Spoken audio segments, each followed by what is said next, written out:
It's been a little more than a year since I built the living willow structure. Come with me now into the willowy deep. I am Jacques Willow. Here we go. Into the deep. Oh.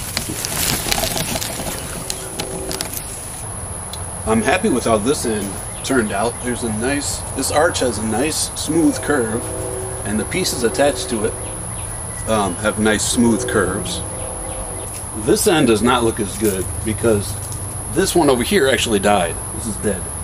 So next spring I'm gonna have to replace this piece with a new one. Here's what the dead one looks like. Here's what the living one looks like. And I like that connection point right there.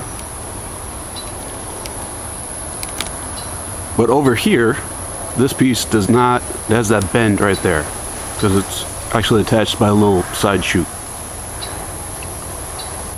This is one of the arches on the long edge of the rectangle, and it's holding up really well.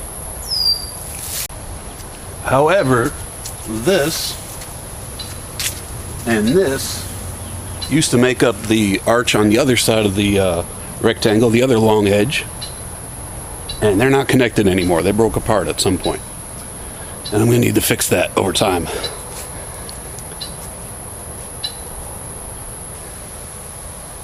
And now, a moment for lessons learned.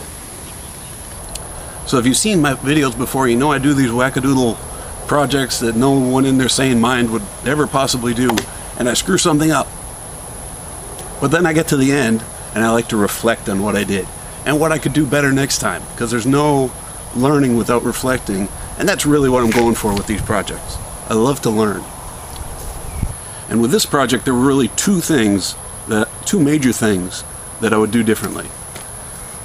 The grafting tape was not strong enough to hold together two sticks under tension. They were just pushing like this. It wasn't strong enough for that.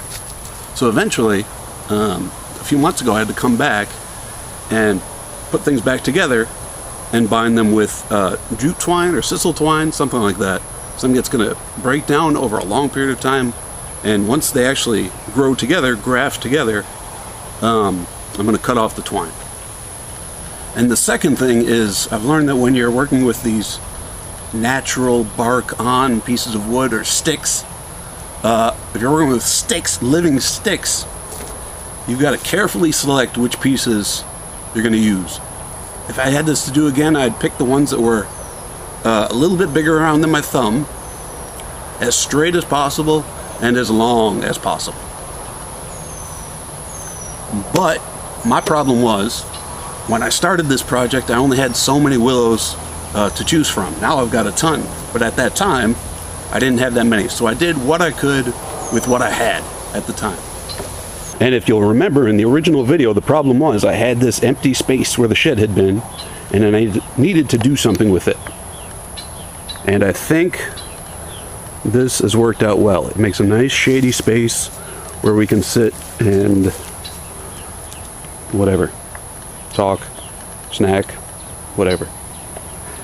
Now it just needs a hammock or something. Thanks for watching. I hope that was helpful. Bye.